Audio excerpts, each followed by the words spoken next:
বঙ্গরিসা eating ব্লগে অনেক অনেক স্বাগত তোমাদের। তো আজকের মেনুটায় কি কি আছে, আজকে একদম পিওর নিরামিষ। আর আজ থেকে কিন্তু আমার ডায়েটও চালু। তো সব ডায়েটেরই খাবার দাবার নিয়ে বসে আছি। এদিকে হচ্ছে ভেন্ডি আলু ভাজা, একদম কম তেলে, মানে 1 চামচ তেলে আমি ঢাকা দিয়ে দিয়ে ভাজি। তো শুকনো শুকনো হয় ওই জন্য। ভেন্ডি আলু ভাজা, আর এদিকে হচ্ছে পুঁই শাক কুমড়ো বেগুন দিয়ে চচ্চড়ি।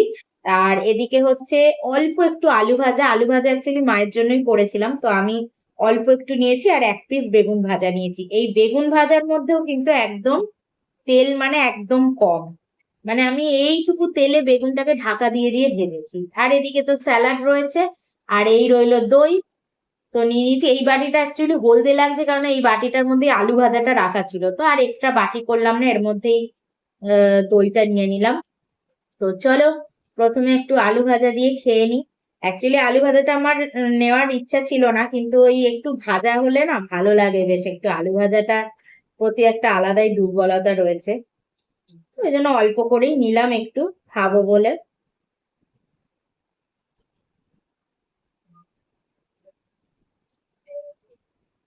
আলু ভাজার টেস্ট নিয়ে কোনো কথা হবে না।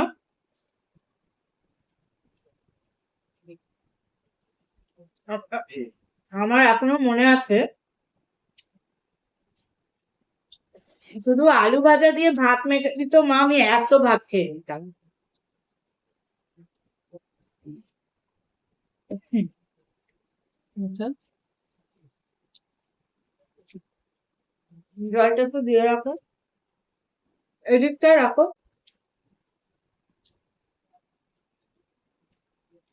আজকে তো বৃহস্পতিবার, এমনি পুজো পার্বণে অনেক সময় চলে যায়, ওই জন্য রান্না বান্নার ব্যাপারটা আমিই ছিলাম। আর অল্প হালকার মধ্যেই রান্না বান্নাটা করি। একটু জল খেয়ে নি।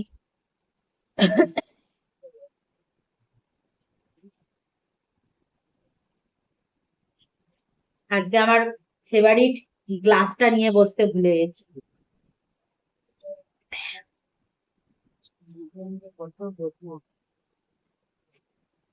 ভেন্ডি ভাজাটা দিয়ে খাচ্ছি।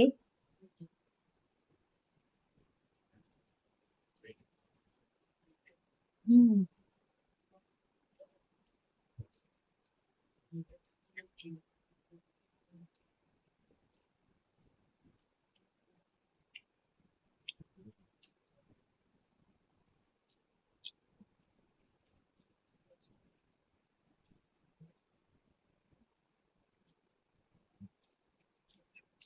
এখনকার শশাগুলো যেন টেস্টই থাকে না। শশাটার দেখো, চার পাঁচটা পুরো কচি ছিল, কিন্তু এদিকে মানে আশপাশটা কেমন সাদাটে, মানে শোলা শোলা মতন হয়ে গেছে।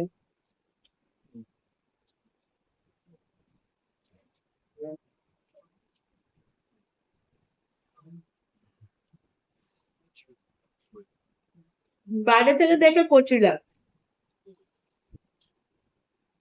বেগুন ভাজাটা পরে খাবো, তরকারি দিয়ে খাচ্ছি। পুঁই শাকের চচ্চড়ি। আসলে আমাদের বাড়ির ছাদে টবে মা অনেক পুঁই শাক গাছ চাষ করে। তো এবার ওই পুঁই শাক, আমাদের ঘরের পুঁই শাকই আমরা বেশিরভাগ খাই। তো ওই খেয়েই এত সুন্দর মুখে, কোনো বিনা সারে টারে একদম, হয়তো টেস্টটাই আলাদা রকম হয়। তো ওইটা খেয়ে এমন একটা মুখে হয়ে গেছে না, এবার এই দোকানের পুঁই শাকটা আর ভালো লাগছে না। একটু হড়হড়ে বেশি, মানে লটলটে বেশি।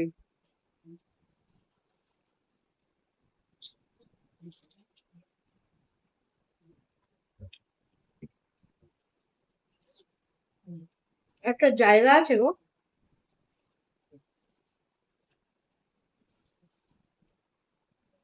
হবে। ওটা কি অরেঞ্জ কালারের কৌটোতে? হ্যাঁ, ভাতে দেবে।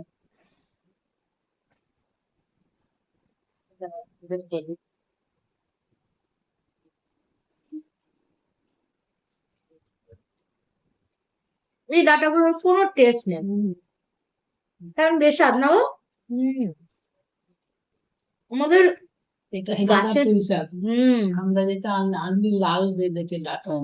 লাল ফাল বোঝা যায় নাকি ওসব বাজারে? না, ডাটা কিন্তু লাল দেখতে হয়, যে পুঁই শাক গুলো। খুব কম, ওসব দেখা যায় না, এরকমই গাছে দেখা যায়। এইটা ভালো না। আমাদের গাছের পুঁই শাকের ডাঁটাগুলো চিবাতে কি ভালো লাগে, একদম কচি আর কি মিষ্টি হয়।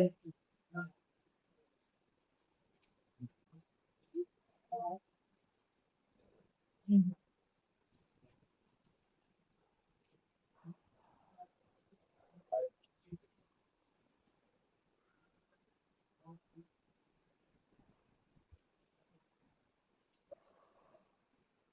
একটু হালকা হালকা পেঁয়াজ কামড়ে ভালোই লাগবে।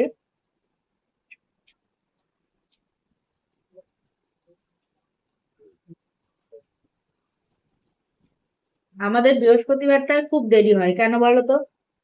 আমাদের বাড়ি গোপাল আছে, এবার গোপালকে দিয়ে প্রতিদিনই গোপালের জন্য আমাদের অন্নভোগ তৈরি করা হয়। মানে অন্নভোগ ছাড়া আমরা গোপালকে অন্য কিছু দিয়ে ইয়ে করি না আর কি। অন্নভোগটা থাকেই, বাকি এমনি উম, অন্য টাইম গুলোতে অন্য দিই, সেটা আলাদা।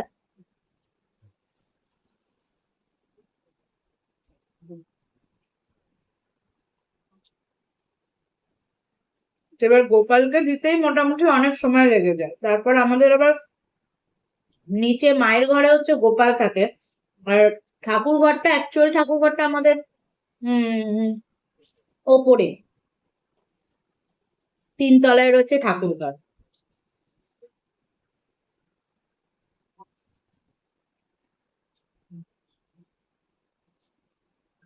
এবার ওপরে লক্ষ্মীর ঘট বসানো, এই বসানো, পুজো দেওয়া, বৃহস্পতিবারটা খুব চাপ হয়ে যায়।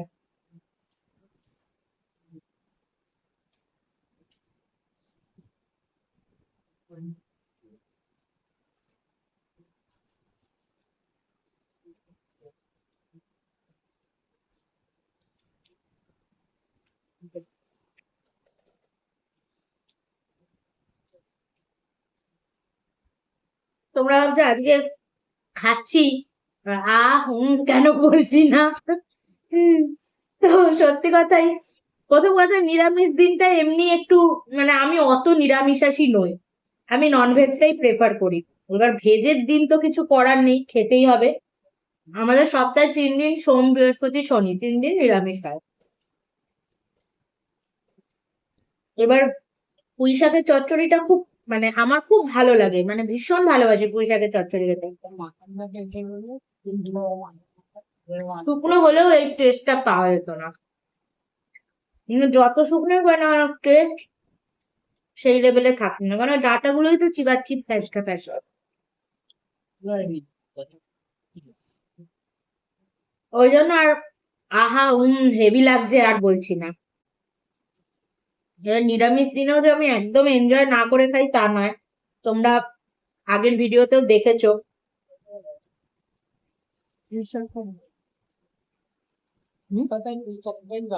হুম পুঁই শাকটা ভালো না, মানে যেখানে চাষ হয়েছে। আগেও তো আমরা পুঁই শাক আমরা আগেও বাজার থেকে, সত্যি কথা, বাজার থেকে যে এই ফার্স্ট টাইম কিনেছি তা নয়, এর আগেও কিনেছি, কিন্তু এতটা বাজে খেতে ছিল না, মানে সে জল খেয়ে গেছে এরকম টাইপের লাগছে, ডাটা গুলোয় কোনো টেস্ট নেই। ডাটাগুলো ফেলে শক্ত। হ্যাঁ, বেশি ডাটা আর খেতে পারছি না। আবার চলে এসছে আমাদের সারথি, শিলা। এবার ডাকতে শুরু করবে। ওর নাম দিয়েছে মা শিলা, কা কা করবে এবার, নাম দিয়েছে শিলা। হুম ওর প্যান্টের জন্য অসুবিধা। প্যান্ট টুকরাচ্ছিস এবার? হ্যাঁ, দেখতে পাচ্ছেন না, দেখবো হ্যাঁ, চার্লির ওই চিকেনটা রয়েছে না, ওইটা থেকে দিয়ে দাও ওকে। এরকম করে যাবো, একটু বয়স দেবে। ওই দিক দিয়ে গিয়ে ওকে দিয়ে দাও, নাহলে ও কা কা করতেই থাকবে। আজকে নিরামিষ, এমন বাবু মশাই নিরামিষের কিচ্ছুটি খাবে না বাবা, ওর জন্য রোজ আলাদা করে চিকেন রাখা হয়।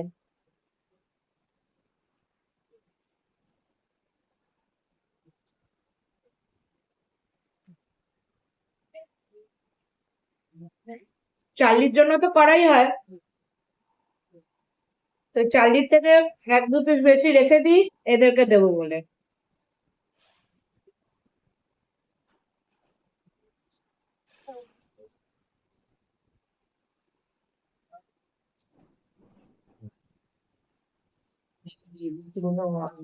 হুম, যে আমার বাটিতে চিকেন দিয়ে দিচ্ছে দিদা।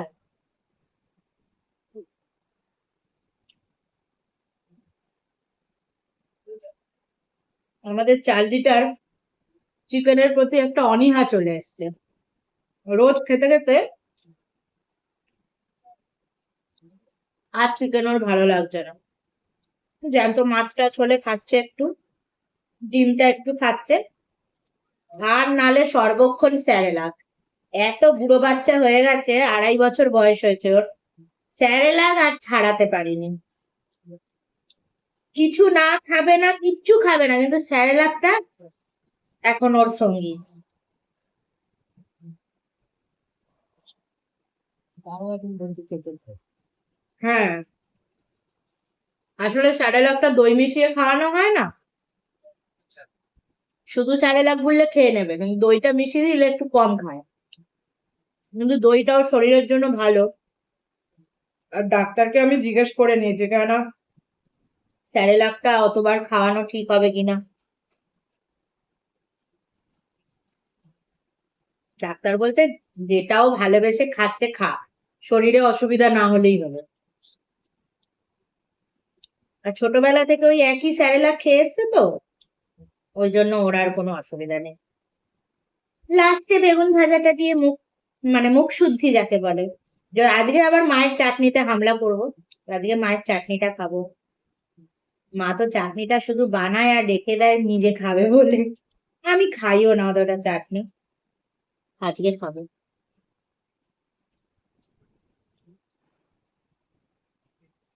বেগুন ভাজা, এর মধ্যে যদি শীতকাল পড়লে বেগুন ভাজা ঘি ভাত, ও কাঁচা লঙ্কা ডলে।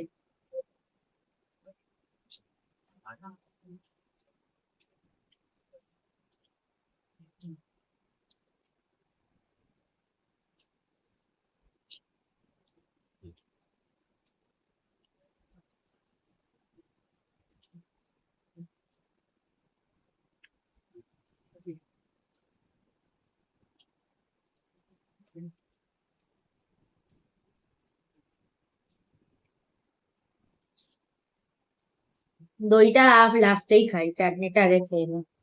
একটুখানি চাটনি খাবো। কি অবস্থা দেখো, এই বাটির মধ্যে চাটনি আছে, এমনি করে ওই ঢালছি। খেয়ে না, ওই বাটিতে চাটনিটা রেখে দিই। হাতায় করে নি চাটনিটা, এরম ভাবে ঢালা যায় নাকি? হাতায় দইকে কি করব? ওই বাটিতে চাটনিটা দিলে ঠিক আছে, একটু আম নিলাম। চাটনি এর মধ্যে ধরবে? ধরে যাবে না? খানিকটা হুম, ওই বাটিটা আটকে সত্যি কথা বলতে আমটা কাঁচা মিঠে তো, টক আম হলে এতটা টেস্ট লাগতো না।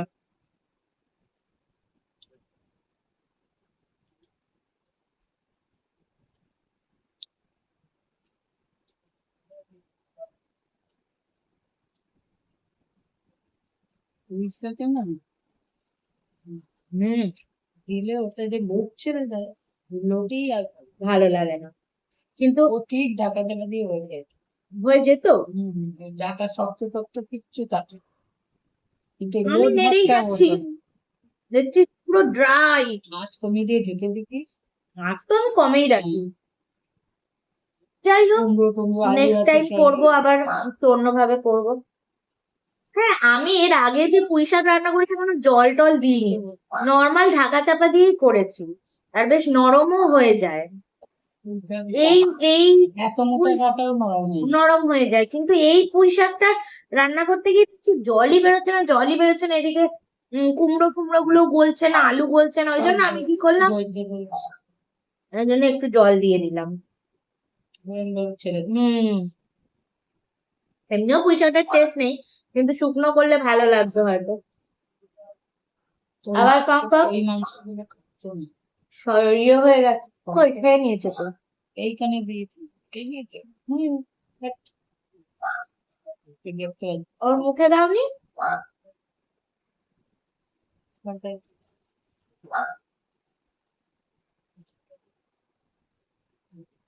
সকালেও দিয়েছিলাম তো, খেয়েছিলাম। জামাটা সরিয়ে ওকে খেতে দিতে হবে। জামাটা একটু করে দেবে, তার দিয়ে কাজ হবে। আজকে নিরামিষ, তাই দই রয়েছে।